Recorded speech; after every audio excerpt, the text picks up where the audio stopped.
Online class में आपका हार्दिक स्वागत है, अभिनंदन। आज हम पढ़ेंगे यण संधि।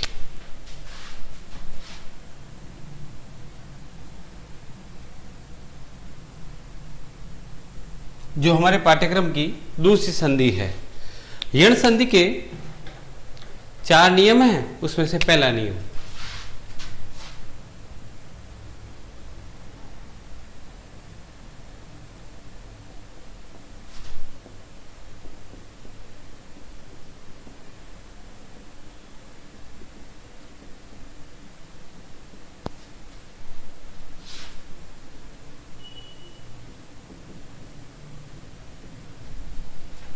ई प्लस असमान स्वर बराबर ये।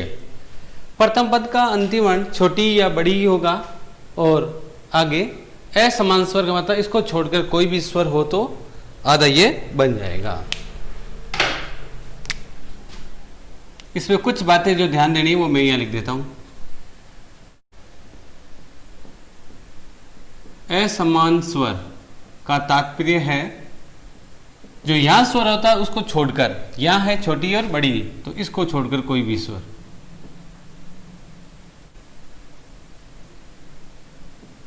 को छोड़कर कोई भी स्वर। पहली बात ये ध्यान देनी है। दूसरी बात, इसमें इस संधि में पूर्व के स्थान पर, पूर्व का मतलब प्रथम पद का अंतिम वर्ण के स्थान पर ये आदेश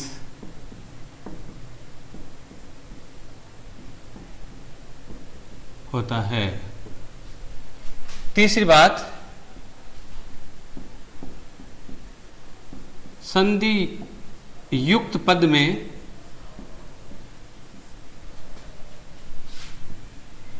ये या यू मिलेगा, यानी संधि युक्त पद में ये या की बारकड़ी मिलेगी और उससे पहला वाला वर्ण आधा होगा तथा उससे पहले वाला वर्ण आधा होगा।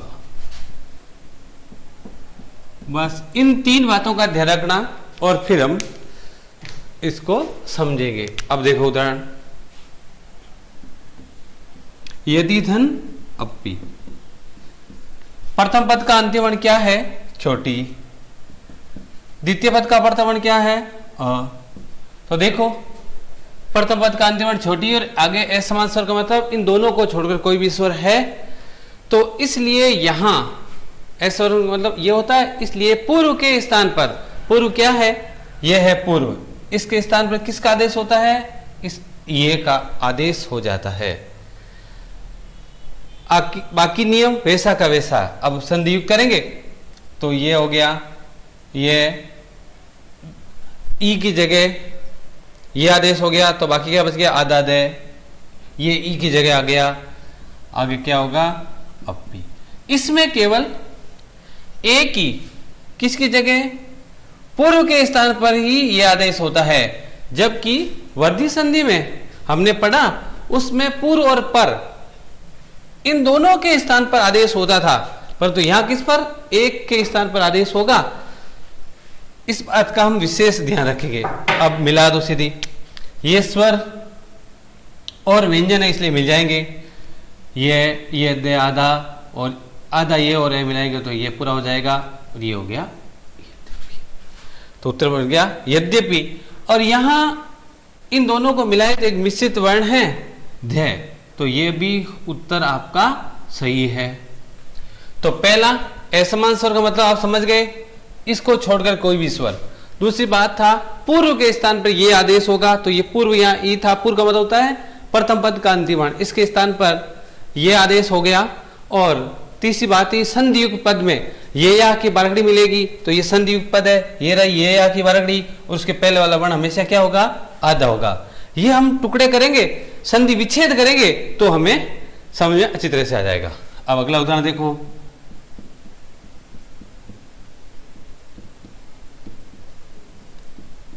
अतिधन आचार। प्रथम पद का अंतिम वर्ण क्या है? ई। द्वितीय पद का प्रथम वर्ण क्या है? आ। इसका मतलब ये यण संधि का पहला नियम ई प्लस ए समान स्वर है, तो इस ई की जगह क्या आदेश होगा? ये आदेश होगा, बाकी कोई परिवर्तन नहीं करना। इसमें से ई निकाल दिया तो बाकी क्या बच गया? आधा तय। फिर ये क्या आ गया? ये आ गया, बाकी लिख दो और अब मिला दो। आधा ये और आ स्वर और व्यंजन मिलता है हमेशा, तो क्या हो गया? ये या हो गया और ये तय का ये तय हो गया, बस बाकी का जैसा का जैसा हो गया। तो बन गया अत्याचार। तो संधि युक्त पद में ये या की बारकड़ी है और उसके पहले वाला वर्ण आधा है। तो इस प्रकार संधि युक्त करते समय आपको हमेशा जो पूर्व है नहीं प्रथम पद का अंतिम वर्ण है उसके स्थान पर ये आदेश करना है, बाकी कोई परिवर्तन नहीं करना। इस बात का आप ध्यान रखेंगे। ये तो था संधि युक्त करना। हमारे पाठ्यक्रम में संधि युक्त भी है और विच्छेद भी है, तो हमें दोनों का ज्ञान होना चाहिए। तो अब हम सीखेंगे संधि विच्छेद करना। तो इसके आप स्क्रीनशॉट ले लें ताकि आपको कक्षा वर्ग का कार्य जो गृह कार्य करोगे अभ्यास कॉपी में उसको लिखने में सुविधा रहेगी।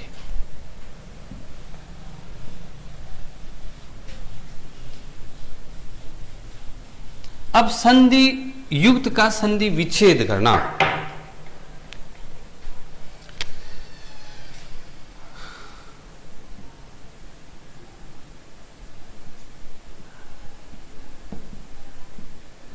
ये संधि युक्त पद है। अब संधि युक्त पद में देखो, ये रहा संधि युक्त पद में आपको पता चलेगा कि ये यण संधि है कि नहीं है। इस नियम के हिसाब से ये या की बारकड़ी मिलेगी, है क्या? ये रही ये या की बारकड़ी वाला वर्ण, और उसके पहले वर्ण हमेशा क्या होना चाहिए? ये आधा होना चाहिए, आधा त्रय। इसका मतलब ये उदाहरण सही है और यण संधि का है और इसमें पहला नियम लगेगा। अब आपको करना है संधि विच्छेद। तो जैसा कि हमने वर्धित संधि में अभ्यास किया कि संधि विच्छेद करते समय अभ्यास के लिए हमें इसको नियम को देखो, तो नियम ये धन का निशान है, इसके पहले कितने वर्ण हैं? 2 वर्ण, इसलिए यहां 2 धन का निशान लगाने। क्यों लगाना? क्योंकि प्रथम पद का अंतिम वर्ण छोटी भी हो सकती है और बड़ी भी हो सकती है, तो इसका आपको क्या होना चाहिए? अभ्यास होना चाहिए। द्वितीय पद का प्रथम वर्ण तो एक ही होगा, असमान स्वर। अब आपका क्या करेंगे? संधि विच्छेद। अब ये 2 वर्ण काम के, जो वर्ण आधा है उसको यहां लिखेंगे और आधा ही लिखेंगे, तो ये आधा है लिख दिया दोनों जगह, ठीक है। इसको हटा दो चाहिए। अब आ जाओ नियम पर। नियम क्या है? प्रथम पद का अंतिम वर्ण या तो छोटी या बड़ी, इसलिए एक बार छोटी लगा दो, एक बार बड़ी। जब इस आधा त्रय में छोटी मात्रा लगाई तो ये बन गया त्रि, और बड़ी की मात्रा लगाई तो बन गया त्रि। अब द्वितीय पद का प्रथम वर्ण क्या आना चाहिए? असमान स्वर। असमान का मतलब होता है इस ई को छोड़कर कोई भी स्वर। वो कहां से लाएंगे? मन से? मन से नहीं लिखेंगे। यहां जो ये या की बारकड़ी है उसमें कोई न कोई स्वर है, क्योंकि आपके जो नियम है इस नियम में यह क्या है? आधा। यहां आदेश भी क्या होता है? आधा ये होता है। और परंतु यहां क्या है? यहां क्या है? ये में कोई न कोई स्वर है, उस स्वर को बाहर निकालना। ये आधा है और यहां आधा नहीं है, इसका मतलब इसमें कोई स्वर मिला है, उस स्वर को बाहर निकालना। कौन सा स्वर है? ऊ। छोटा या बड़ा? छोटा। इसलिए इसको 2 बार लिखने की आवश्यकता नहीं है, चाहे 2 बार लिखो उत्तर वही आएगा, इसलिए 1 बार लिखेंगे। इसको हटा दो, फिर आगे का आगे, पीछे का पीछे। तो ये हो गया से और यहां हो गया पदेश। तो ये तो सही है। द्वितीय पद तो एक ही शब्द होगा, उपदेश, तो इसका मतलब सही है। अब यहां 2 शब्द बन गए। स्त्री, इसमें ई की मात्रा छोटी है बड़ी है, सही कौन सा है आपको तय करना है। स्त्री में ई की मात्रा बड़ी होती है, इसका मतलब है इसका सही उत्तर होगा वो ये हो जाएगा स्त्री धन उपदेश।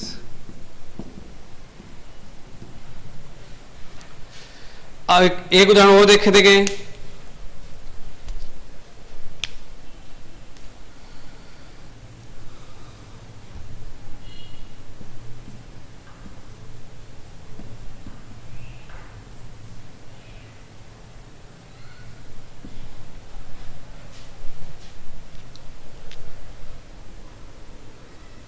संधियुक्त पद है तो संधियुक्त पद में देखना है ये या की बारकड़ी वाला वर्ण है क्या, ये रहा ये या की बारकड़ी वाला वर्ण, और इसके पहला वाला वर्ण आधा क्या, आधा तय है, तो ये वर्ण काम के हैं।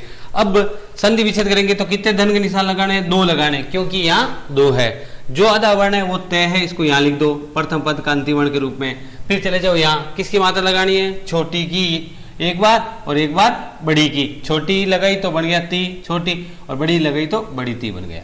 द्वितीय पद का प्रथम वर्ण क्या आना है, कोई स्वर कहां से निकाल के लाओगे, इस यू या की बारकड़ी में से। इसमें कौन सा है, छोटा ऊ, तो ये छोटा ऊ निकाल दिया। फिर इसको हटा दो और इसको हटा दो, आगे का आगे पीछे का पीछे।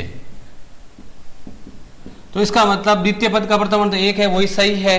प्रथम पद का अंतिम वर्ण, प्रथम पद है वो दो बन गए। प्रति, प्रति कैसे लिखते हैं, प्रति में ई की मात्रा छोटी लगती है बड़ी लगती है, छोटी लगती है, इसका मतलब इसमें ये सही है। इसका मतलब इसका उत्तर क्या हो गया, प्रतिधन उत्तर रम, ये इसका आपका उत्तर हो गया। तो इस प्रकार संधि विच्छेद करते समय हमेशा आपको ये या की बारकड़ी वाला वर्ण मिलेगा, उसके पहले वाला वर्ण हमेशा आधा मिलेगा। जो वर्ण आधा है उसको प्रथम पद के अंतिम वर्ण के रूप में लिखना है, फिर छोटी ई की मात्रा और बड़ी ई की मात्रा लगानी है, दोनों लगानी है। फिर उसको आगे वाले वर्ण वैसा का वैसा पूरा का पूरा जितने भी वर्ण है उनको वैसा उतारना, फिर देखना कौन सा शब्द आपको सही लगता है। और द्वितीय पद में कोई परिवर्तन नहीं होगा। असमान स्वर कहां से लाओगे, ये या की बारकड़ी में से जो स्वर है उसको बाहर निकालेंगे। तो इस प्रकार ये तो था यण संधि का नियम नंबर 1। अब पढ़ते हैं नियम नंबर 2, इसका आप स्क्रीनशॉट ले लीजिए।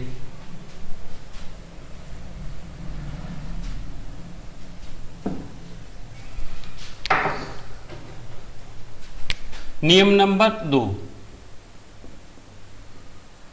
उ प्लस असमान स्वर बराबर व। थोड़ा सा परिवर्तन है, वे आधा है। तो यहां प्रथम पद का अंतिम वर्ण इस बार छोटा ऊ या बड़ा ऊ होगा, और द्वितीय पद का प्रथम वर्ण असमान स्वर होगा। असमान स्वर का मतलब है इस बार ऊ को छोड़कर कोई भी स्वर हो सकता है, अर्थात ई हो सकता है। कोई भी स्वर होगा तो हमेशा वे बनेगा। असमान स्वर का तात्पर्य यहां क्या होगा, असमान स्वर का मतलब है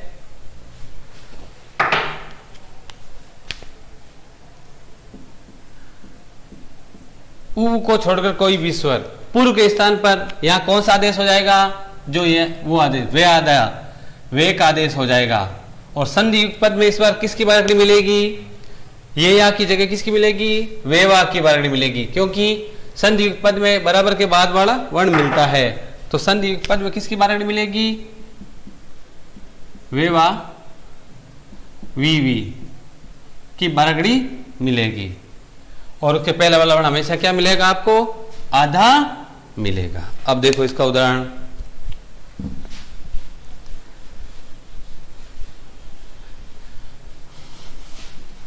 ये हो गया नियम नंबर 2 यण संधि का। प्रथम पद का अंतिम वर्ण छोटा ऊ या बड़ा ऊ होगा, और द्वितीय पद का प्रथम वर्ण इन दोनों स्वरों को छोड़कर कोई भी होगा, तो संधि युक्त करते समय हमेशा वह आधा होगा।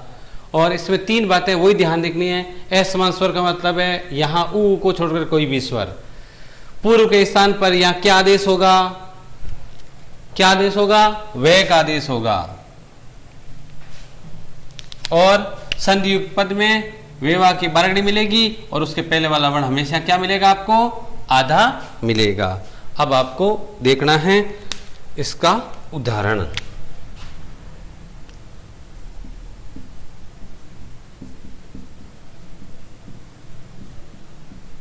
देखो देखें सही है क्या उदाहरण। प्रथम पद का अंतिम वर्ण छोटा ऊ या बड़ा ऊ है, क्या क्या है, छोटा ऊ है, बिल्कुल सही है। द्वितीय पद का प्रथम वर्ण छोटा ऊ को छोड़कर असमान स्वर है, क्या है, तो इसका मतलब ये यण संधि और नियम नंबर 2 लागू होता है। तो अब संधि युक्त करेंगे तो इस ऊ के स्थान पर क्या आदेश हो जाएगा, वे आदेश हो जाएगा। किसके स्थान पर, प्रथम पद के अंतिम वर्ण या पूर्व के स्थान पर। पूर्व क्या है, पूर्व है प्रथम पद का अंतिम वर्ण अर्थात छोटा ऊ, इसके स्थान पर वे आदेश होता है। तो बाकी वर्णों को वैसा का वैसा लिख दो। ये हो गया ए, ये हो गया ने आधा, ये हो गया ऊ के स्थान पर, और ये हो गया ए। बस बाकी नियम वही है। अब इनको मिला दो, स्वर और व्यंजन है ये मिल गए, तो वे क्या हो गया, पूरा हो गया, इन दोनों को मिलाया, बाकी ऐसा का ऐसा रह गया। न आधा है और ये हो गया अन, तो शब्द बन गया अन्वय। और देख लो संधि युक्त पद में वेवा की बारकड़ी है क्या, ये रहा, उससे पहला वाला वर्ण हमेशा आपको क्या मिलेगा, आधा मिलेगा। इसका मतलब आपका उत्तर क्या है, वो बिल्कुल सही है। दूसरा उदाहरण देखो, देखें मधुधन अरी,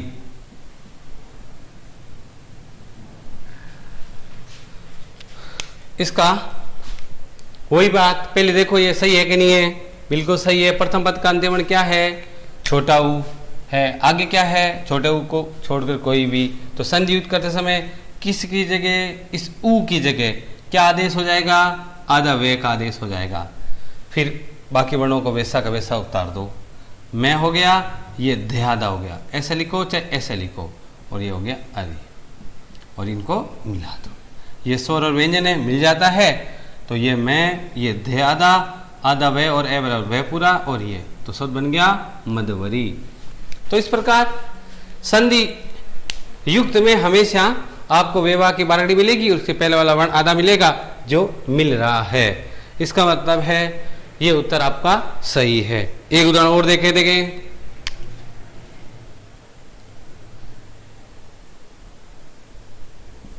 वधुधन आदेश, देखो सही है कि नहीं है। प्रथम पद का अंतिम वर्ण छोटा ऊ या बड़ा ऊ है क्या, क्या है इस बार, बड़ा ऊ है ना, बड़ा ऊ। इसका मतलब यहां तक काम सही है। आगे क्या है, उस बड़ा ऊ को छोड़कर कोई भी स्वर होना चाहिए है, इसका मतलब आपका उत्तर सही है। तो संधि युक्त करेंगे, तो संधि युक्त करते समय पूर्व के स्थान पर वे आदेश होगा। पूर्व क्या है, प्रथम पद का अंतिम वर्ण बड़ा ऊ, इसकी जगह वे आदेश हो गया। तो बाकी वर्ण वैसे के वैसे लिख देंगे, लिख दिया तो योग्य वे, इसमें से बड़ा ऊ निकाल दिया तो ध्य क्या बच गया, आधा बच गया, और ये हो गया आदेश। अब इसको मिला दो, ये स्वर और व्यंजन है, मिल जाएगा, तो ये दोनों मिल गया, वे आधा और आ बराबर क्या हो गया, वाह हो गया, और फिर बाकी वैसे का वैसे का, तो बन गया वधवादेश। अब देख लो सही है कि नहीं है। इसका ज्ञान इस प्रकार होगा कि संधि युक्त पद में वेवा की बारकड़ी मिलेगी। वेवा की बारकड़ी यहां भी है और यहां भी है, परंतु एक शर्त तो है, वेवा की बारकड़ी मिलेगी परंतु उससे पहले वाला वर्ण क्या होना चाहिए, आधा होना चाहिए। तो इसके पहले वाला वर्ण आधा नहीं है, यहां है। इसका मतलब जब हम तोड़ेंगे, संधि विच्छेद करेंगे, तो यहां से विच्छेद होगा। इसका मतलब ये उत्तर आपका सही है। तो ये तो था संधि युक्त करना। अब करेंगे संधि विच्छेद। इसका आप स्क्रीनशॉट ले लेवे।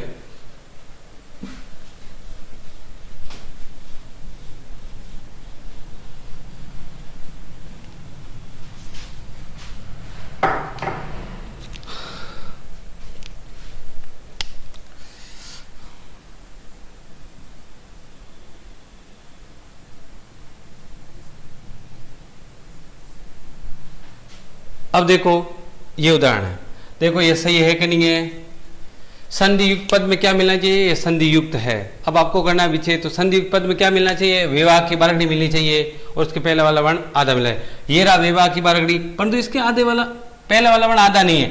एक ये रहा वेवा की बारकड़ी और उसके पहले वाला वर्ण आधा है। इसका मतलब ये वर्ण हमारे काम का है, यहां से हम तोड़ेंगे। इसको मैं ठीक ढंग से वापस लिख देता हूं, दूर दूर थोड़ा, ताकि आपको दिखने में सुविधा रहेगी। बा न्यादा है, ये वी, ई की मात्रा इधर है, और ये वी वह। तो अब यहां से हम तोड़ेंगे, तो ये वर्ण हमारे काम के हैं।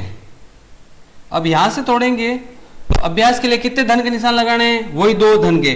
दो धन के निशान क्यों लगाने, कि चाहे प्रथम पद का अंतिम वर्ण हो चाहे द्वितीय पद का प्रथम वर्ण, दोनों में से किसी भी तरफ अगर दो वर्ण लिखे होते हैं तो हमें अभ्यास के लिए दो लगाने हैं।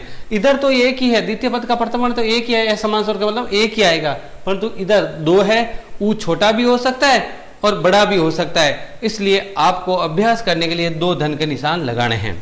तो ये रही वेवा की बारकड़ी, उसके पहले वाला वर्ण आधा। जो वर्ण आधा है उसको आप आधा ही यहां लिख दो, लिख दिया, इसका काम यहां समाप्त हो गया। अब चले जाओ इस नियम पर। प्रथम पद का अंतिम वर्ण क्या होना चाहिए, छोटा ऊ या बड़ा ऊ। तो एक बार छोटे ऊ की मात्रा लगा दो, चाहे ऊपर नीचे कोई फर्क नहीं पड़ता, पहले चाहे बड़ी लगाओ फिर छोटी लगाओ, उससे कोई फर्क नहीं पड़ता। ये लगा दी बड़े ऊ की मात्रा, एक बार छोटे ऊ की, एक बार बड़े ऊ की लगा दी। द्वितीय पद का प्रथम वर्ण क्या होना चाहिए, असमान स्वर। कहां से लाएंगे, मन से लिख देंगे कि नहीं, मन से नहीं लिखेंगे, जो वेवा की बारकड़ी वाला वर्ण है उसमें से स्वर निकालेंगे, क्योंकि आपके नियम में वह क्या है, आधा है, और यहां कभी आपको आधा नहीं मिलेगा। इसका मतलब उसमें कोई ना कोई स्वर है, उसको क्या करना है, बाहर निकालना है। कौन सा स्वर है, वह में क्या है, ये वी। इसका मतलब कौन सा स्वर है, ई। छोटा या बड़ा, छोटा, तो यहां लिख दिया ई। अब इसको भी हटा दो। अब आगे का आगे, पीछे का पीछे, इसके आगे क्या है, सिर्फ भा है, तो लिख दिया भा। तो शब्द बन गया भानु, और पीछे ये वी, तो यू। इसमें तो कोई गड़बड़ है ही नहीं, एक ही शब्द है। अब भानु शब्द है जो ऊ की मात्रा छोटी है ने में और एक में बड़ी है। शुद्ध कैसे लिखते हैं, शुद्ध में ऊ की मात्रा छोटी लगती है। इसका मतलब आपका सही उत्तर होगा भानुधन यू। इस प्रकार हमें देखना पड़ेगा कि कौन सा सही है और कौन सा गलत है। एक उदाहरण और देखिए,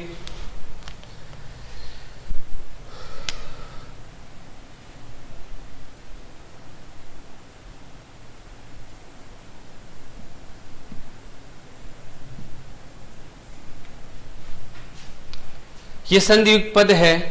संधियुक्त पद में क्या, वेवा की बारकड़ी दिखती है क्या, है रही वेवा की बारकड़ी, उसके पहले वाला वर्ण आधा है क्या, अब यहां तो आधा है ही नहीं, कहीं है परंतु दिखता नहीं है। क्यों, ये उड़ता हुआ रहे ना, वो यही है। इसको हम सही लिखेंगे तो ऐसे लिख सकते हैं, गु, ये रे यहां आधा है, ये वाह और ये ज्ञा, ये और ये दोनों एक ही है।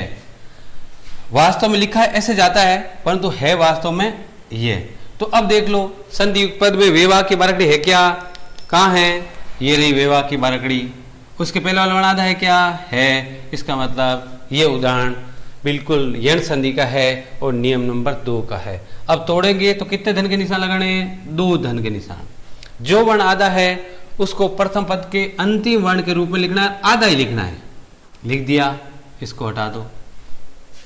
अब चले जाओ नियम पर। यह प्रथम पद का अंतिम वर्ण है, जबकि नियम क्या कहता है, प्रथम पद का अंतिम वर्ण क्या होना चाहिए, प्रथम पद का अंतिम वर्ण होना चाहिए छोटा ऊ या बड़ा ऊ। इसलिए इसमें एक बार छोटा ऊ और एक बार बड़ा ऊ जोड़ दो। जब बड़ा ऊ जोड़ा जाता है तो ये रू बड़ा बन जाता है, जब छोटा ऊ जोड़ा जाता है तो ये ऊ छोटा बन जाता है। जोड़ दिया। और द्वितीय पद का प्रथम वर्ण क्या आना चाहिए, असमान स्वर। कहां से लाएंगे, इस वेवा की बारकड़ी में जो स्वर मिला है उसको बाहर निकालेंगे। वाह है, वाह में कौन सा स्वर है, किसकी ध्वनि आ रही है, वाह, आ की ध्वनि आ रही है, इसलिए इस आ को बाहर निकालेंगे। इसको 2 बार लिखने की आवश्यकता नहीं है, फिर इसको हटा दो, फिर आगे का आगे, पीछे का पीछे, इसके आगे जितने भी वर्ण है रे के लिख दो, एक ही है तो लिख दिया गु। पीछे क्या है, ज्ञा, तो इसका मतलब इधर तो एक ही होगा, आगे ही होगा, और इधर शब्द बन गए 2, गुरु। गुरु में अब ऊ की मात्रा छोटी लगती है या बड़ी लगती है, ये आपको ही तय करना है। नियम केवल इतना ही बताएगा कि प्रथम पद का अंतिम वर्ण छोटा ऊ भी हो सकता है और बड़ा ऊ भी हो सकता है। कहां कौन सा होगा ये आपको तय करना है। तो गुरु में ऊ की मात्रा कैसी लगती है, छोटी लगती है, इसलिए सही उत्तर क्या हो गया, गुरुधन उप आज्ञा। तो इस प्रकार ये तो था आपके यण संधि के नियम नंबर 2 का अध्ययन। एक बार दोहरान कर लेते हैं। इस नियम में प्रथम पद का अंतिम वर्ण छोटा ऊ या बड़ा ऊ होगा, आगे असमान को छोड़कर कोई भी स्वर होगा। तो संधि युक्त करते समय आपको पूर्व के स्थान पर वे आदेश करना है। संधि युक्त पद में वेवा की बारकड़ी मिलेगी, उसके पहले वाला वर्ण आधा मिलेगा। ठीक है, आज की कक्षा में बस इतना ही। धन्यवाद। बाकी जो नियम पढ़े, बाकी 2 नियम हैं वो हम अगली कक्षा में पढ़ेंगे।